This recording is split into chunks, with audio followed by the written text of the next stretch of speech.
Can hear me, Gary? Yeah, very, very clearly, All yes. right, I'm gonna start admitting people.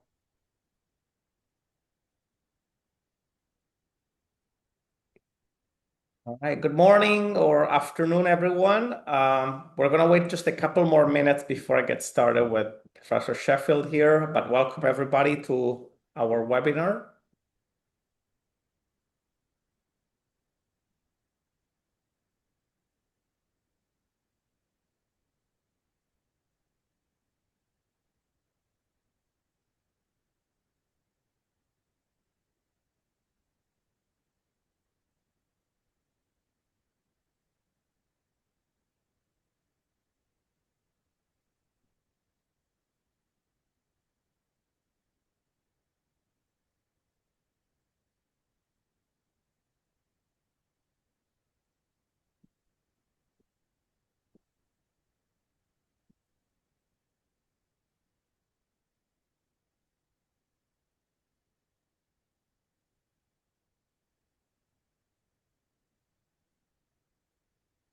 I'm gonna wait one more minute before we get started. Okay.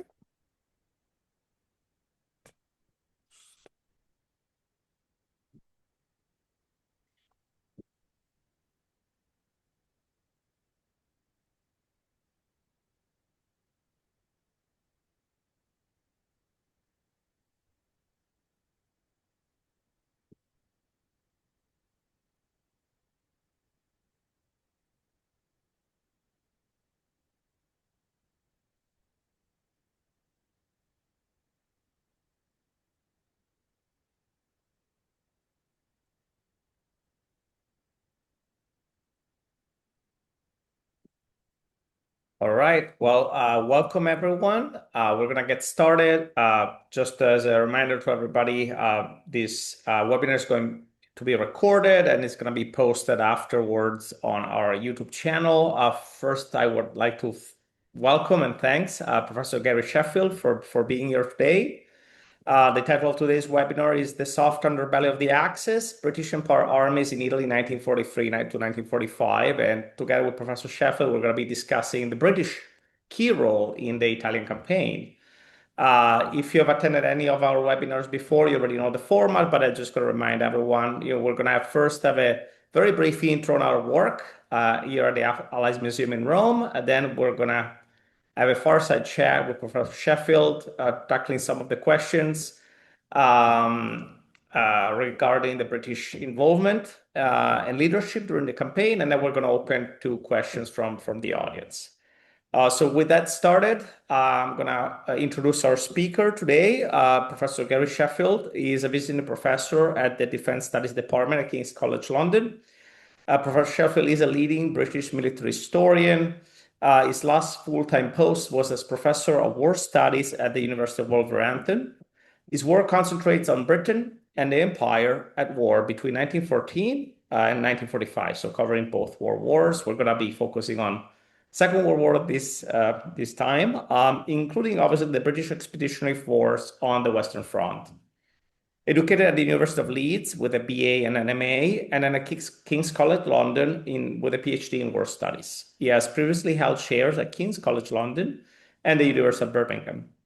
Gary began his career teaching war studies at the Royal Military Academy at Sandhurst and later served as land warfare historian at the UK's Higher Command and Staff Course at the Joint Services Command and Staff College. He's a prominent figure in the revisionist interpretation of Douglas Haig and the British Expeditionary Force. He's the author of influential works, including Forgotten Victory and The Chief. Welcome, Gary. Hello. Excellent. So, as mentioned, I'm going to very briefly talk about us, the Allies Museum. For anyone who might not be familiar, we are a new initiative here in Rome, aiming to establish a museum dedicated to the Italian campaign in World War II. Dedicated to, again, there were nearly 2 million men from over 25 countries that were the first two defenders of freedom and democracy to set foot in Europe. And we always like to remind people that Rome, actually, where I am today, was the first capital liberated by Allied forces just a couple of days before D-Day. We have sort of three-pronged mission, commemorate those who serve, Unfortunately, less than 1% of veterans of the campaign are still with us today. We're going to be talking about some of the people who fought and obviously are no longer with us today with Professor Sheffield. Educates those who are serving and obviously inspires those who will serve in any capacity in the future. With that said, we're going to get right into the webinar topic. Gary, I would like to start sort of at the very top level, right? And sort of like the person who really we need to, in a way, thank for the campaign, right? Because if it wasn't for Winston Churchill, probably there would have not been a Mediterranean strategy following the fall, of the Axis in North Africa. As we titled the webinar today, famously, Churchill named Italy the soft underbelly of Europe. In your view, like what were Churchill's motivation in pursuing this strategy and pushing for the Italian campaign to happen, very much in a way against the initialist willingness of the American allies? And how did the British political and military leaders envision the potential impact of this campaign to the wider war efforts?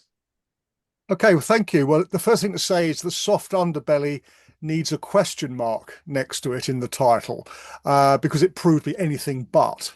In fact, I can't remember who said it, but someone rightly said it wasn't the soft underbelly of Europe. It was a tough old gut.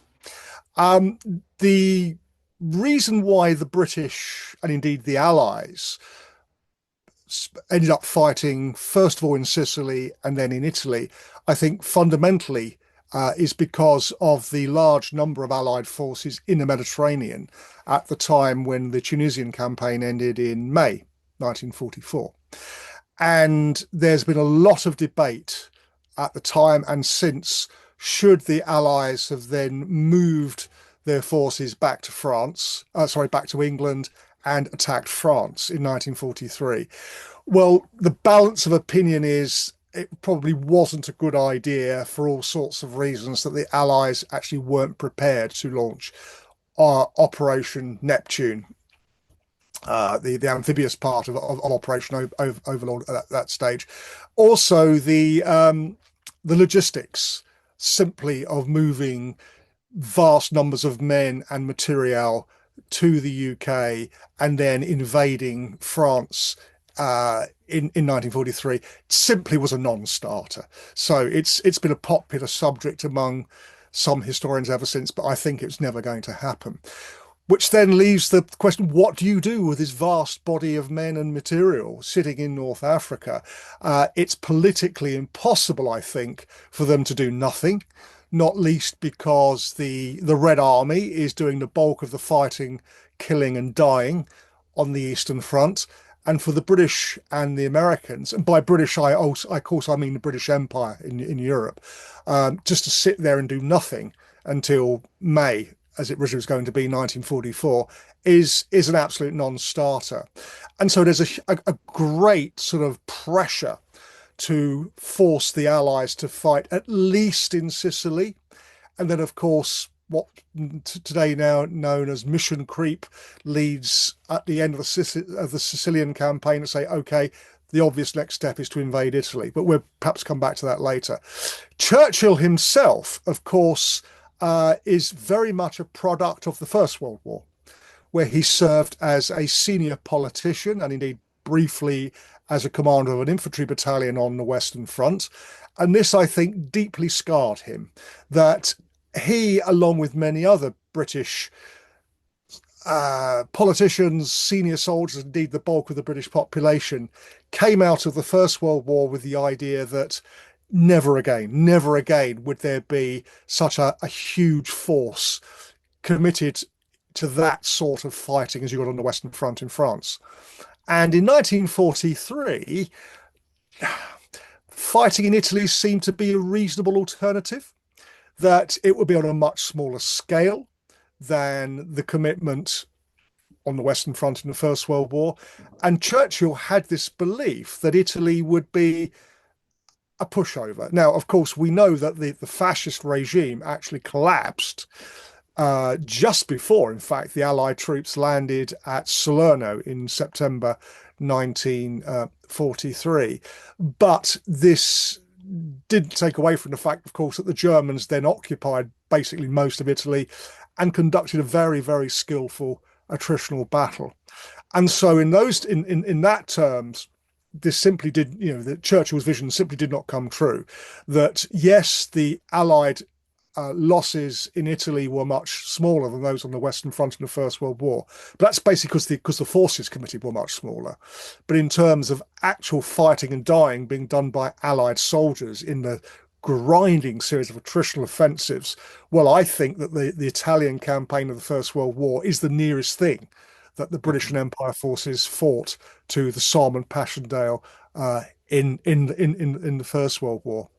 And the bigger thing I think we need to mention about Churchill is he, of course, was thinking in grand strategic terms, that Britain was still very much one of the major powers in 1943.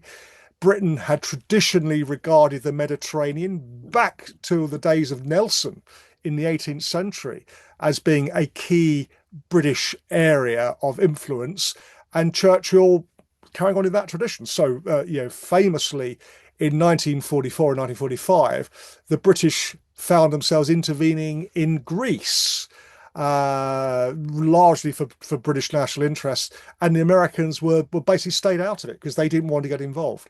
So I think it's very much driven by Churchill. Americans are always very skeptical about the Italian campaign.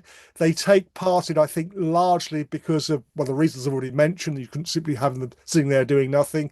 Also because this was another battle that Churchill won in the sort of competition, I should say, within the coalition. But the Americans are always much more skeptical about the Italian venture than Churchill is. Thank you, Gary. And yeah, I mean, it is fascinating the debate over decades among historians, right? Like, was it worth it? And we will get to that, but like just to hear how, in a way, they didn't really have a choice, right? The troops were there, and you can't just let just the Russian lead the entirety of the war for such a key year as 1943. I think so. I think ultimately something like the Italian campaign was always going to happen. Yeah. Whether it happened in quite the way that it did is another matter, of course. But I think there's a lot of pressure to carry on fighting in Italy. Excellent. So now moving on the command and leadership on the ground, right? There were a number of very senior British commanders who played key roles. At the beginning of the campaign, throughout the campaign, we see here in the picture John Montgomery with Alexander and Brooke. This is in December 43. I think it's still obviously southern Italy, but obviously after the successfully landed and pushed through Salerno. How would you assess the effectiveness of British operational leadership during the campaign? Okay, I think it falls into two distinct periods. Basically, there's the period when Montgomery still is in Italy and the period after that. Because Montgomery, I think, is a fairly unpleasant human being. But nonetheless, I think he's an extremely effective commander. And certainly in the desert from August 1942 onwards, he shows an understanding, a grasp of how to fight modern warfare that I don't think any of his British predecessors had actually shown. He also, I think, understands his forces very well. He understands that the British and Dominion and Indian forces actually are very good at doing some things. They're not very good at doing other things. And so moving from an attempt to sort of copy the Germans in the desert by conducting freewheeling armored warfare to a much more set-pieced, attritional, tidy battlefield is the phrase that he used, I think is absolutely right in playing to the strengths of those forces. And I think we see him at his best and his worst in the Italian campaign. So, for example, Operation Baytown, the landing in the south of Italy, it starts up with a tremendous artillery bombardment, massive overkill, and there's virtually no defenders there, so it's completely unnecessary. He's also quite slow in moving up from the south at a time when the other Allied landing at Salerno is coming under appalling pressure. Struggling. I don't think he's particularly dragging his feet. I think that's just how he conducts operations. And I think that you then sort of painstaking fighting through Italy thereafter, I think shows Montgomery as, understanding what can and cannot be done in terms of operations. He, of course, leaves at the very end of 1944, beginning of 45, to take command of 21st Army Group for Operation Overlord, the D-Day and the Normandy campaign. And I think the British are never quite the same after that.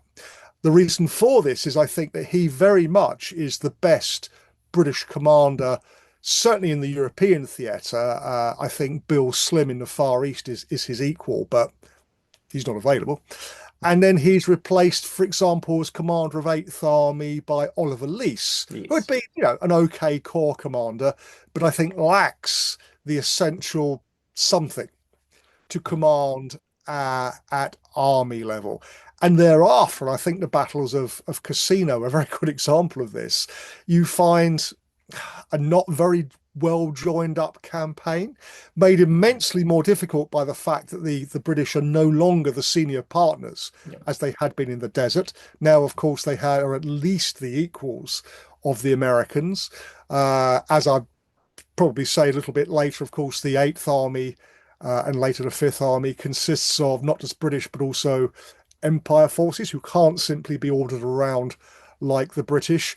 But I think the generalship is not terribly good at beginning. A game changer is when General John Harding is sent out to become Alexander's chief of staff for memory. Alexander is the overall commander in Italy, and Harding actually understands how to conduct an army group battle. In other words, not fighting a series of separate battles, but joining up into one cohesive effort. And I think that makes a big difference with Operation Diadem, the offensive in May 1944. The final battle of Cassino. Thereafter that, it's a bit patchy. You do see some pretty good command. Some of the divisional commanders, Freiberg, the New Zealand division commander, I think is pretty effective. But I think they show the absence of a Monty type figure right to the very end of the campaign.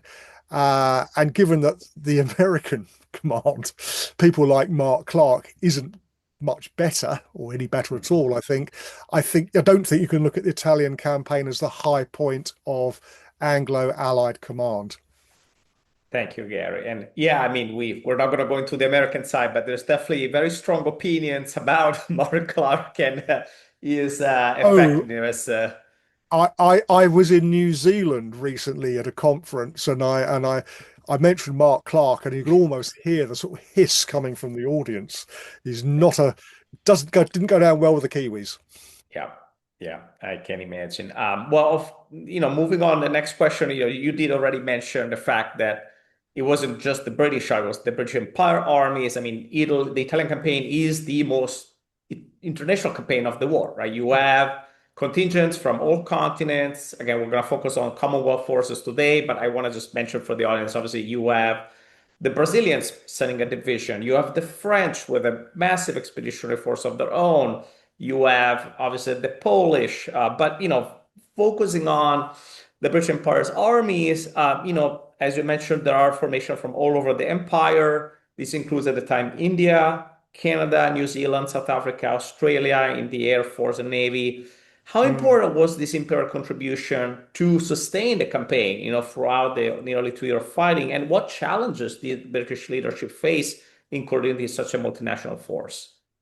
Okay, well, to reiterate an earlier point, when I'm talking about British forces, I'm normally talking about British Empire forces. And one of the big changes in historiography over the last, 20 or 30 years has been a recognition that the British Army was, like 8th Army, for example, was a multinational force. The British have been very cavalier in sort of forgetting there's these other forces available. And in a sense, that's understandable because I think all the British Empire forces, I mean, at least from the White Dominions, regarded themselves as being in some sense British as well as New Zealand or South African or what have you. So it's not entirely wrong, and there's a sense of imperial togetherness which has vanished. I mean, it's something of the past. I mean, one of the best examples of this comes in, I think it's August or September 1944, when Brigadier Clifton, a New Zealand commander, is captured in the desert. Sorry, 1942, is captured in the desert, and he's interviewed by Rommel. And Rommel asks, "Yeah, well, what are you New Zealanders doing here? What's this got to do with you?" And he said, "Well, basically, we're British. These people are, we're partly British. Our friends and relations are British, and we will fight wherever the British go." And that's also true, I think, of the Canadians, the Australians, even the South Africans to some extent. And India is different, but there's an element of that as well. Now, I said you mentioned the Australians being in the Navy and the Air Force. There are some individual Australians fighting on the ground as well, although there are no Australian army formations there. Reason for that, of course, is that the final Australian division, the Ninth Division, which had a key part at Alamein, is sent back to Australia and ends up fighting in the Far East. So the decision is taken to recall all the Australian formations. The New Zealanders decide to keep Second New Zealand Division in Europe, which basically means in Italy, and that's a very big and important decision to make. And I think it says something about the differing opinions in the New Zealand and Australian government at that time. But the Australians are not there on the ground. The New Zealanders, very, very important part of the Eighth Army in the desert, and continues to be so in Italy. They take terrible casualties in Cassino, particularly. Of course, they form the core of the New Zealand Corps, which launches the attack in, was it February and March. They also have the so-called furlough mutiny. Basically, lots of the New Zealanders are sent back to New Zealand on leave from Italy, and large numbers of them simply refuse to go back to Italy. And as a result, I think the New Zealand division is never really the same again after Cassino. It does some good stuff, but the New Zealanders themselves recognise there's some real problems. You have, so what we talked about, the New Zealanders, Australians, Canadians. They send the first Canadian division to fight in Sicily, and then they deploy an entire corps, including an armoured division, to fight in Italy. Now, for reasons of Canadian domestic politics, the Canadian forces hadn't been sent to fight in North Africa, although many of the senior Canadian military wanted them to go there, not least because they were missing out on the experience which everybody else was getting. But the Canadians just changed their mind, decide they need to have some troops in action, and so the Canadians are committed in Sicily, and they have a pretty tough war, as they all do, but actually they come out of it, I think, with an enhanced record. And right at the end of the Italian campaign, actually the bulk of the Canadians are actually shifted to Northwest Europe, where they join up with the other Canadians as part of First Canadian Army. Then you have the South Africans. Now, this is a new formation, the 6th South African Armoured Division, because previously 2 infantry divisions, 1st and 2nd South African divisions, had fought in the desert. One of them had gone into the bag, had been captured, most of it anyway, at Tobruk in 1942. And this involves a new commitment by the South African government to send troops outside the continent of Africa.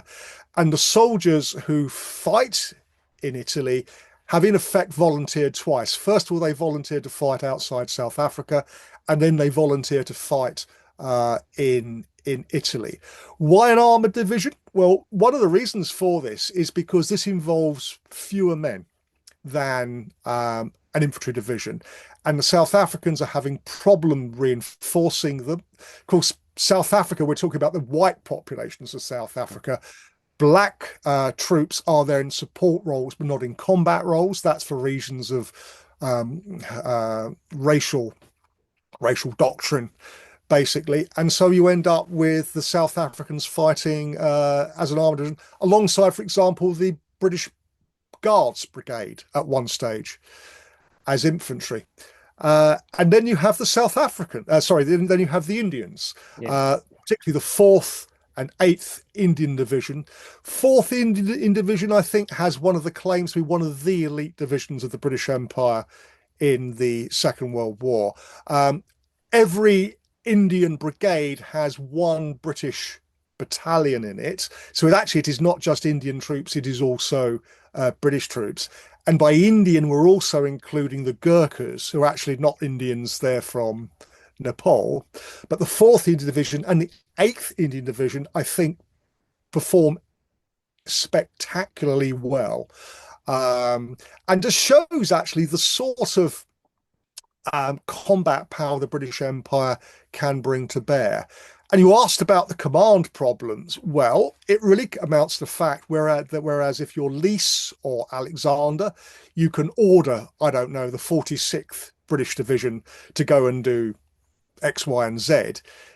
But effectively, they can only request the South Africans or the Canadians or the New Zealanders. Even the Indians have a bit of autonomy because certainly the White Dominion forces, these are in effect national armies. And they have what today we call a red card, as in if they're asked to do something they don't think is in their interests, they can hold up the sort of, mythical red card and say, I'm not going to do that. Ultimately, I will refer this back to my government. And of course, it very rarely gets to that stage. But it does mean that you can't simply order troops around in quite the same way as you can do British troops. And at a minimum, that actually complicates matters. It's not. It's effectively the British Empire forces are a coalition within the coalition. I mean, the big coalition includes the United States and Brazil and Poland. The smaller coalition includes Australia, well, not in this case, but New Zealand, South Africa, India, Canada. You can't simply order them around as though they're Brits. Thank you. And yeah, I mean, it is fascinating because we've had previous talks with people from some of the, former Dominion, and they exactly said that, ultimately it was up to their government to agree to the call by the UK to participate, and most did, as we just saw. Yeah. Now, you did mention, obviously, that they were coming from North Africa, a very successful but very different campaign. And the Italian battlefield was quite different. We sort of hinted at that. And in your view, how did the British Army adapt to this different battlefield? Were there some lessons learned throughout the campaign? And were they able, the campaign lasted, as we said, nearly 2 years. So did they apply some of this lesson between, July 1943, Operation Husky in Sicily, all the way to the spring offensive of 45 in the Po Valley? Yeah, it is a huge challenge. I should actually say, going back a bit, that a lot of my work in previous years has been done on the so-called learning curve of the British Army in the First World War. What extent did they learn? Did they adapt to new conditions? And you find much of the same story in the Second World War, that you had to learn how to conduct a different sort of warfare. And so troops coming out of North Africa, they got pretty good, I should say, at fighting under desert conditions. But of course, the conditions in Italy are very different. Tunisia is closer to Italy than the desert is, but even so, it's a bit of a jump. And so you find all sorts of soldiers at every level, from the top of the army to the bottom, saying, actually, it's a big challenge. So I came across an example of one New Zealand officer actually saying, this is completely different than we were used to in the desert. And you have to learn all over again. Or another British soldier this time, comments that the acoustics of Italy are different from the desert. That basically he had to learn to attune his ear to the sounds of shell fire, to gauge how far it was away, because it was different from in Italy. Sorry, in the desert. And we got some photos of some Churchill tanks up there. That's very appropriate because I think the armor has a particularly tough job to come to grips with, because in the desert it's just been described as natural tank country. It's broadly quite flat, long fields of fire. Italy is not flat. It's basically, as someone once put it, it's a mountain river sandwich going southwards, northwards. You have a river followed by a mountain, followed by a river, followed by a mountain. This is not good natural tank terrain. But these Churchill tanks we can see in the photo, which of course are infantry tanks, they're actually dedicated to infantry support. These prove to be very good at going up remarkably steep slopes. And the sort of armor infantry cooperation which eventually evolved was pretty effective. But I stress eventually evolved. It didn't happen overnight. They had to learn how to fight in an effective way. The infantry, again, they had to learn, for example, into fighting at Cassino, mountain warfare, which they hadn't had very much experience of. Some troops, some units, none at all. And this is something which, again, they had to learn by experience. And I think it takes it's very interesting if you take a snapshot of what they are doing in late 43 or at Cassino in early 44, and then fast forward 9 months or a year, you find that on the whole, they're much better at fighting under these sorts of conditions because they've learned how to fight. They've had to learn how to fight. And of course, in every battle, the enemy has a vote. And you're up against, in the form of the German army, one of the toughest opponents that anybody could think they would come up against. And they, of course, the Germans take advantage of the defensive terrain, which is naturally favouring the defender in a highly effective way. Just think of the German parachute troops at Cassino, like von Wittgenhoff and the other German commanders, Kesselring himself, who proves to be a master of defensive warfare. It's very tough. How do they crack it? Well, I've already covered one aspect, which is simply experience, learning how to do it. Another, I think, is you get much greater use of technology. So just as in Normandy, just as the fighting in Western Europe from June 1944 onwards, you get much, I think, better use of technology. So, for example, flamethrowers, and the Churchill Crocodile is a good example of that. Light tracked vehicles, which enable you to cross rivers. So the version known in the Italian campaign to the British Dominion troops are known as fantails, which basically they allow you to cross rivers and so on. What the Canadians christen kangaroos, which are things like basically armored personnel carriers, which can be anything from self-propelled artillery with the guns removed to tanks with the turrets taken off, battle taxis as they're sometimes known, which enable you to get the infantry onto their objective without having to advance on foot, plus hugely effective artillery fire. And in both world wars, the artillery was one of the real strengths of British Empire forces, and increasingly effective air support. All of this is going on, learning in parallel with what's happening in Normandy and then later in Holland and Belgium and Germany. But there's not as much crossover as you might expect. And I think one of the reasons for this is quite simply that the conditions are very, very different. But in both Northwest Europe and in Italy, I think by the end you can see the British Commonwealth forces, British Empire forces, becoming highly effective. And Operation Grapeshot, the very last offensive in northern Italy in the spring of 1945, I think shows the British Imperial Army fighting in a highly effective manner.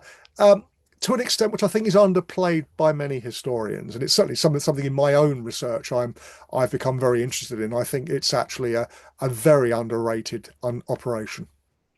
Thank you. And yeah, I mean, one comment we've seen over and over is, rather than tanks, people, some of it were asking for mules because that was would be the only thing able to go up some of those mountains. So Absolutely, very, yeah, yeah. very different terrain. So moving on, again, we mentioned British and Commonwealth soldier coming from all over the empire at the time, and many of the soldiers fought very valiantly. 20 of them received the Victoria Cross, which for anyone who's not familiar is the highest level military award.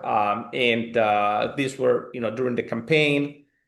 We see here in the picture Sepoy Kamal Ram from India, obviously, that is receiving from King George VI the Victoria Cross in July 44.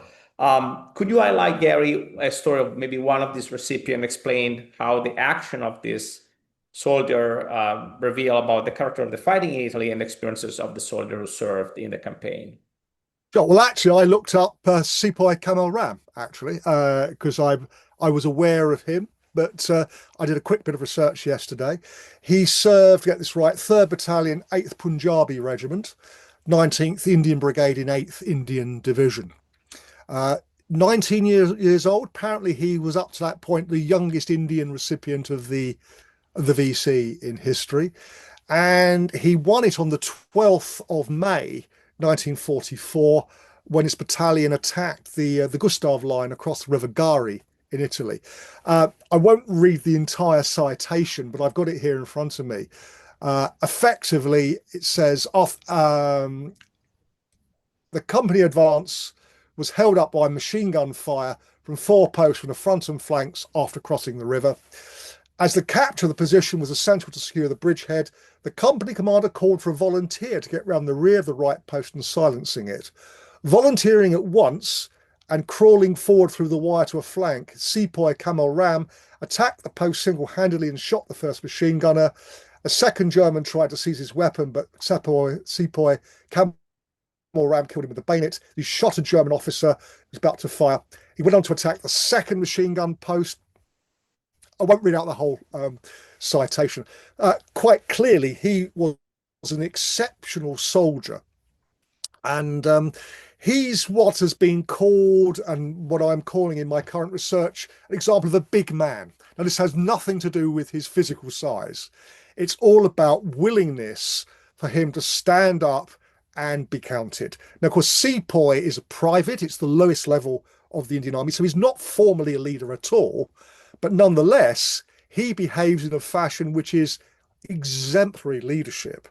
And it's the likes of Sepoy Kamal Ram. Admittedly, it's not always as spectacular as this, but it's the likes of him, I think, which makes armies tick. That the majority of people will fight in a unit, some a bit reluctant, but often it takes this sort of get up and go to make things happen. And it's the likes of Sepoy Ram, who, pleased to say, actually survived the war, died, I think, in the 1980s, who actually made it happen. Now, fascinatingly, what's the motivation for this Indian guy to carry out this action? Is he devoted to the British Empire? Well, I think it's unlikely. I think it's more about he's fighting for his honour.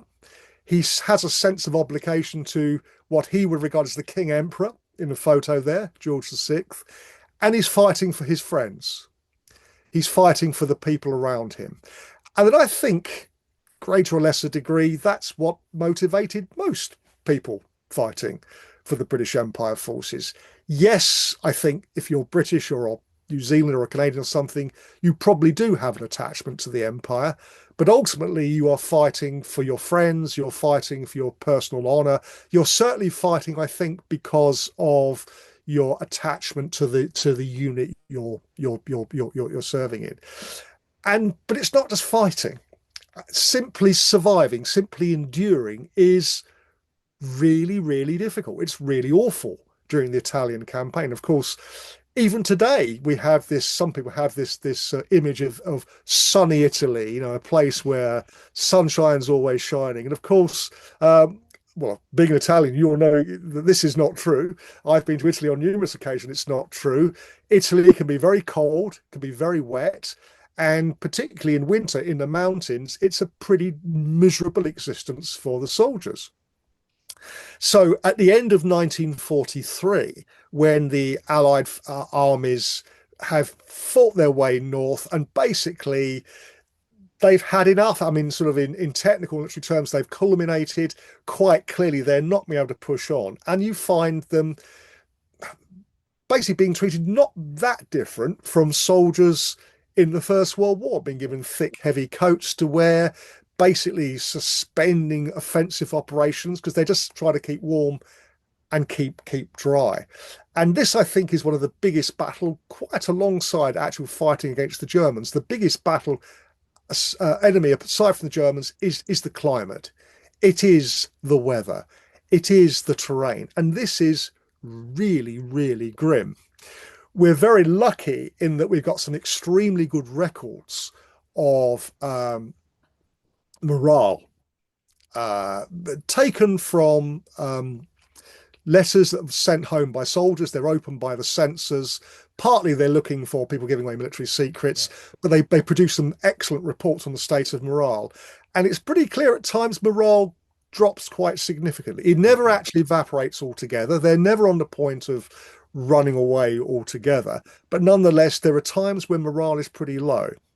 Having said that, one of the major problems that British Empire forces face is there is a crisis of what's known as AWOL, so absence without leave, or desertion. There is a technical difference between the two, of people basically leaving their units and running away, hiding, not often deserting to the enemy, but basically not being where they need to be. And senior commanders are sufficiently worried about this to actually request the reintroduction of the death penalty for desertion, which actually had been abolished in the early 1930s as a result of the First World War. And that's denied. But the fact they thought it was important enough to request that, I think, says something about the low state of morale. In the end, they pull through, but the ironic song, we are the D-Day Dodgers in sunny Italy, I think sums up the misapprehension many people have at home about what's like to fight in Italy, and the reality. It's pretty grim. It's pretty grueling. Yeah, no, I was about to mention the song, and I have to say, having been, 80 years later on some of the mountains, both on the Gothic and the Gustav line, in a modern car, but in the winter, I say it was hard for me. So you just cannot imagine the conditions on the Apennine range. And I also want to remind people in the audience that, the winter of 44 to 45 was one of the harshest winter Italy has ever seen. So probably in the 20th century at least. So definitely. I believe the winter of 1916 to 1917 is the other really, really bad winter. Yes. And you find exactly the same reports from the Western Front about how cold and miserable everybody is. Absolutely. So moving on, my last question, but really a key one, Gary, for you. We are obviously, over 80 years later, and you can see in the picture the 80th anniversary, right, of the Battle of Monte Cassino. We've talked about this is at the British Commonwealth, well, the Commonwealth Grave Commission Cemetery. During their ceremony, we've discussed that despite the scale and length of the fighting, the campaign has often been overshadowed, right? Not just in Britain, but also in Britain by events such as D-Day and the war in Northwest Europe. How do you feel the campaign is remembered in the UK today, and what role could institutions such as us at the Allies Museum do to help highlight the significance of this campaign and the contribution that the British Empire forces provided to it? Well, sadly, I think it's not very well remembered at all. Um, People who are interested in the Second World War will know something about it, but I suspect if you go out and ask the average person on the street, mention three battles of the Second World War, they'll probably say D-Day, maybe Arnhem, probably the Battle of Britain. If prompted, they might say something about the Italian campaign, but that's as far as it goes. If you dig down a little bit deeper, I suppose the two battles which do have a sort of resonance are Cassino, partly because there have been quite a few books about it in recent years, James Holland and so on. Anzio also rings a few bells, partly because it's often compared to Gallipoli. And Gallipoli is one of the battles which people still remember about the First World War. Much beyond that, I don't think it's particularly well remembered, which I think is a terrific shame, because it is such an important part, excuse me, of the British Empire effort. What can people do? This organization and others do. I think it's really just carry on what you're doing now, actually, is to try and spread the word. I think it's particularly heartbreaking when so many people, and as you say, there's still a handful of veterans left, but they're very, very few. But so many people went through this campaign, and their sons and their daughters and their grandchildren are certainly still around, but they simply don't know, and some of them know something about it, but it's not particularly well known. So push away things like television programs. That used to be the big thing, much more so, I think, internet things. So you mentioned the YouTube channel, Facebook, books. So James Holland's book a few years ago, Peter Caddick-Adams' book, all of these, made a bit of a splash, but it's really trying to connect more broadly. And above all, I think it's education. It's getting into universities and above all schools to try and tell young people what happened and really offer them the chance to explore what's going on. So I certainly, in my own experience, I'm now largely retired from academic life, thankfully. But in my own experience, pointing people in the direction of the sources to look up what happened to Grandad, or what happened to the battalion that's recruited from your town, can be very, very valuable. So until recently, I was president of the Western Front Association, and so we had, we still do have actually, a very vibrant education program reaching out to schools and universities, and certainly I think that's something. I think it's a very good model for to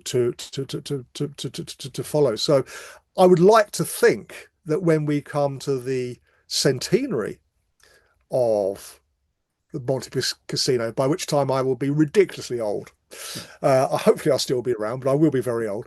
I would hope by then that there will be a much greater appreciation of what people from Britain and New Zealand and South Africa and Canada and India did. And particularly, I think, given the large population of South Asian origins in the UK now, I think that's very fertile ground for connecting with the grandchildren, great grandchildren of men who served in the Indian divisions. And certainly we had some success in the First World War centenary with that, engaging with, for example, the Sikh community.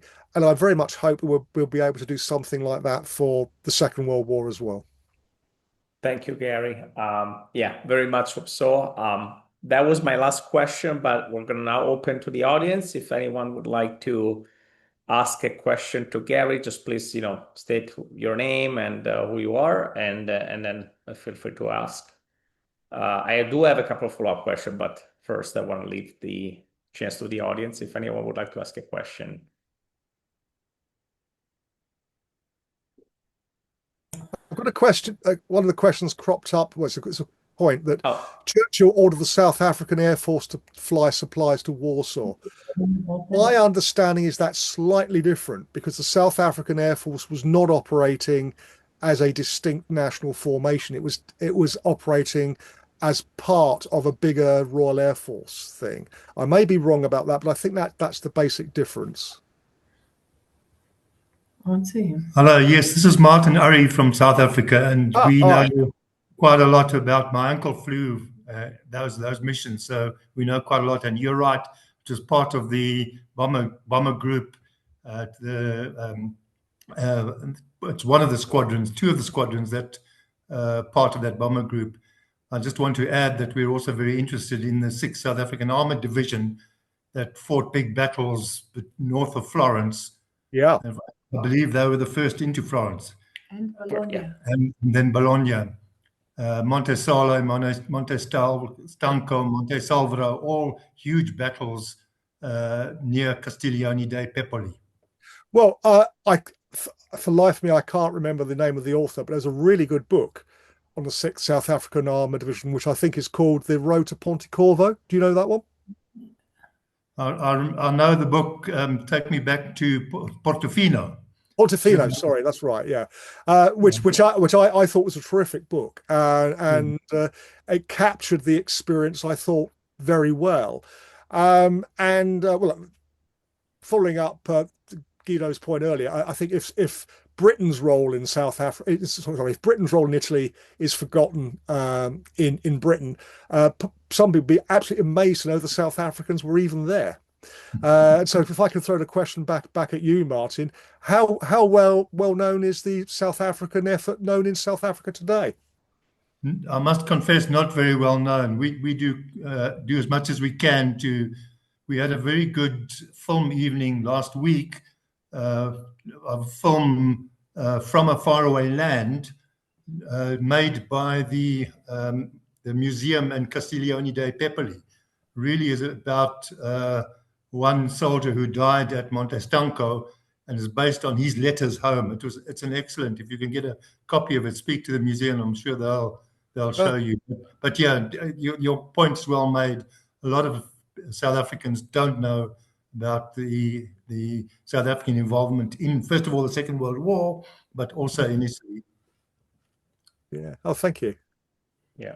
And Martin, to your point, yes, I can confirm South African 6th Armored Division first into Florence. This very famous picture you must have seen of a Sherman Firefly going through Porta Romana, which is like the main sort of entry into Florence from the south. So yeah, very much that's the case. And yeah, I think really very big contribution all the way into the spring offensive. Yeah. Excellent. Thank you. And Yes. You have another question, or I have another question? We want to come and visit you sometime in Rome. You would be mostly welcome. Yeah, I actually spoke talking about South Africa. I did speak recently to the embassy here, the South African embassy, and they want to do more. I spoke to the defense attaché, and now obviously blanking on the name of the colonel, but they attend events. They have not really done anything proactively as the embassy, but I do get the feeling from them they are. They were very happy when the king came last year and went to Ravenna, and they were present there. And I think they saw that something is happening even within Italy itself, trying to remember more, and there's an attachment from people. And again, and Italians don't remember, right? I mean, most Italians don't remember about the campaign for obvious, the time has passed, but also they don't remember there were South Africans here, as there were Indians, there were. So I do get the sense from the embassy that maybe something is gonna shift, but can't hold them to any commitments. But I think even at the institutional level, which is where we often push, there hasn't been enough to date, right? Even with the UK, I'm often talking to the embassy and always encourage them to do more, because obviously it needs to start from the institutions. It cannot be just left to the individual volunteers at museums like the one in Castello dei Pepoli and the many others across Italy. So hopefully by the 100th anniversary, Gary, I hope before, but definitely by the 100th, the centennial, we hope hopefully will no longer be nicknamed the Forgotten Campaign. My one follow-up, Gary, is, the campaign,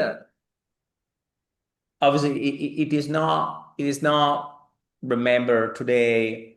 At time where I've been told, it's a bit tricky for a British standpoint, because you were fighting, dictatorship here. Obviously, the fascists, obviously the German occupation, and in a way, right, having troops from all over but especially the Indian troop that were, coming from the empire, that was sort of like this a bit conflict, right? Like you're sort of like you're and I don't know how much that played into a role. Sort of like, well, let's sort of forget, because again, like there's this a bit of a call. You're fighting against something that is anti-democratic, and itself the empire wasn't obviously, Uh, it, it it's a hugely, I mean, thank you. It's a hugely complex matter, and at the time, some people were saying, "Look, seems a bit odd. We are using, colonial troops, by which I mean the Indians, to fight an oppressor. Why don't you release the Indians?" And of course, in effect, that's what happened. I mean, of course, it wasn't deliberate, but actually by mobilizing the population of India to fight for the British Empire, they had to, in effect, sort of tap into the educated Indian middle class, which was small but influential. And and I can't remember who said it, but some senior Brit said by 1945, every Indian officer worth his salt is a nationalist. So in effect, they mobilised the Raj, knowing, well, it was pretty clear by the end that they'd signed the Raj's death certificate in the process. Now, all of this makes looking at the Italian campaign from the point of view of India, and of course, it's not just India is not the only successor state from the Indian Army, Pakistan, well, and Bangladesh. It makes it quite difficult, because you can take pride in what the Indian soldiers achieved, or the old Indian Army soldiers achieved, without necessarily approving the reason that they were fighting. And so it's even more complex. You don't have that sort of narrative with Normandy, partly because the Indians aren't there. Well, it's not any. I think there may be a few, but certainly no in Indian units. But also you've got basically the British Empire troops. There are the British and the Canadians on the ground, and it is a very sort of clear cut. If simplistic way of putting it, it's good versus bad.